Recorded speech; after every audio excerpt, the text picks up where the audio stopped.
नमस्कार, मैं मनीष कुमार। फिलहाल सब डिवीज़न नगूरा में यहाँ बिजली विभाग का ऑफिस है और एसडीओ साहब तक बातचीत करांगे। ब्याज माफ़ी की एक स्कीम आ रही है, तो जो डिफ़ॉल्टर हैं उस इस स्कीम का किस तरह का लाभ ले सके, हम किस तरह तक इसका लाभ ले पाएंगे, तो पूरी जानकारी जो एसडीओ साहब तक ले होंगे।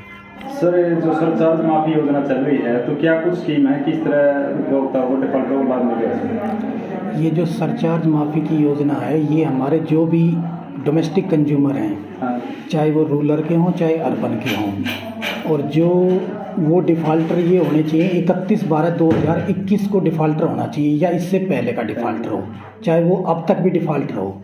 लेकिन ऐसे नहीं कि कोई डिफ़ॉल्टर फरवरी 2022 में डिफ़ॉल्टर हुआ हो, मतलब डिफ़ॉल्टर वो 31/12/2021 का होना चाहिए या इससे पहले का होना चाहिए। तो उसके लिए स्कीम है, अगर वो एक मुश्त में पैसा जमा करवाएगा तो उसका सारा का सारा ब्याज माफ़ हो जाएगा और 5% की अलग से रिलैक्सेशन भी उसको मिलेगी। और यदि वो एक किस्त में नहीं जमा करवा पाता तो वो अपनी 3 किस्तों में भी जमा करवा सकता है। उसमें टोटली ब्याज माफ़ होगा और प्लस 3 किस्त बन जाएंगी उसकी। तो सर मतलब किस्तों में भर सकता है, तो मतलब किन किन को सर इस चीज़ का फ़ायदा होगा सरचार्ज माफ़ी योजना को? सरचार्ज माफ़ी योजना में ये जो हमारे डोमेस्टिक कंज्यूमर हैं, क्योंकि डोमेस्टिक कंज्यूमर का मैं अपने सब डिवीज़न नगूरा का देखूं तो मेरे यहाँ पे 230 करोड़ रुपए पेंडिंग पड़ा हुआ है कंज्यूमर के ऊपर। तो अगर वो, जिसमें से मेरे पास 3000 कंज्यूमर तो ऐसे हैं कि जो शुरू से बिल भर ही नहीं रहे, किसी का 70 लाख 75 लाख, तो 200 करोड़ की अमाउंट तो ऐसी है मेरी जो उनके लिए बहुत ही बेनिफिट की योजना है। अगर 200 करोड़ अगर मेरा ये क्लियर हो जाता है तो उसमें से सिर्फ उनको अप्रॉक्सीमेटली 1-1.5 करोड़ के आसपास ही पे करना पड़ेगा, बाकी सारा उनका ब्याज माफ़ हो जाएगा। सर, ये स्कीम डीएस के लिए या एनडीएस या फिर एपी के लिए भी? नहीं, ये एपी के लिए भी है, डीएस के लिए भी है, और बाकी जो एनडीएस और गवर्नमेंट कनेक्शन है हमारे अलग से, उनके लिए सिर्फ हम 10% ब्याज लेंगे पर एनम 1 साल का, जबकि वैसे 1 साल का ब्याज हम 18% लेते हैं, मतलब 1.5% पर मंथ के हिसाब से। तो सर कितनी किस्तों तक पे कर सकता है, मतलब डिफॉल्ट अमाउंट? 3 किस्तों तक पे कर सकता है। 3 किस्त पे करने के बाद में, या जब से वो किस्त पे करेगा तो उसको रेगुलर 6 बिल पे करने पड़ेंगे, उसके बाद में ये ब्याज सारा का सारा माफ़ कर दिया जाएगा। पहले हम इसको फ्रीज करेंगे ब्याज को। सर, क्या प्रोसेस रहेगा कंज्यूमर के लिए?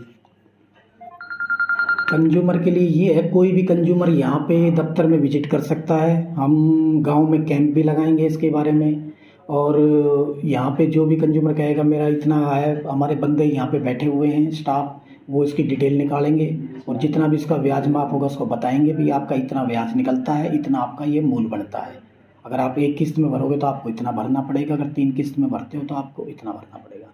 सर, ये स्कीम कौन से उसमें चले, डीएस यूएस या? ये पूरे हरियाणा में है, डीएच और यूएच भी दोनों जगह है। दोनों में। सर, आप उसी टाइम बता दोगे कि आपका टोटल बिल इतना बढ़ेगा जो डिफॉल्टर है? बिल्कुल, कंज्यूमर अगर हमारे यहाँ पे ऑफिस में विजिट करता है तो थोड़ा सा टाइम तो हमारे स्टाफ को चाहिएगा। अगर मान लो वो काफ़ी टाइम से डिफॉल्टर है तो पूरी उसकी लेजर वगैरह थोड़ा चेक करेंगे, तो उसमें थोड़ा सा टाइम लगेगा, लेकिन उसको जल्दी पूरी कोशिश करेंगे, पूरे बेस्ट एफर्ट करेंगे ताकि उसको कंज्यूमर परेशानी नहीं हो और उसको निकाल के दें उसका। सर, तो गरीब परिवारों में कुछ अलग से भी आएगा, जैसे बीपीएल राशन कार्ड है, उनके लिए भी है कुछ है? नहीं, उनके लिए नहीं है, सिर्फ ये ब्याज माफ़ी की स्कीम है। चाहे वो बीपीएल का हो चाहे कैसा भी हो, सिर्फ ब्याज माफ़ी की स्कीम है ये हमारे पास। तो इसका लाभ सर 6 बिल भरने के बाद ही मिलेगा? जी नहीं, 6 बिल भरने के बाद तो पूरा का पूरा उसके बिल से विड्रा हो जाएगा ब्याज। इतने हम उसको फ्रीज कर देंगे ताकि उसका आता रहेगा, तो आई बार जैसे भी उसका बिल आएगा तो हम उसका सिर्फ मूल भरवाएंगे। तो सर जो डिफॉल्टर होता है, अगर वो नहीं भरते हैं अमाउंट, तो उन पे और भी किसी प्रकार की कार्रवाई होगी? हाँ, जो डिफ़ॉल्टर उपभोक्ता यदि नहीं भरते हैं तो उनकी फिर स्पेशल अभियान चला जाएगा, उनके कनेक्शन काटे जाएंगे। 26 गांव आते हैं और मैं तो सभी गांव वालों से यही अपील करूंगा कि मेरा जो 230 करोड़ की अमाउंट जो डोमेस्टिक कंज्यूमरों पर पेंडिंग है, वो ज़्यादा से ज़्यादा इस योजना का लाभ उठाएं, क्योंकि स्कीम जैसे ये बार बार नहीं आती है, और अगर वो अपना लाभ उठाएंगे तो इससे निगम को भी थोड़ा बहुत बेनिफिट होगा और कंज्यूमर का तो पूरा बेनिफिट होगा ही होगा इसमें।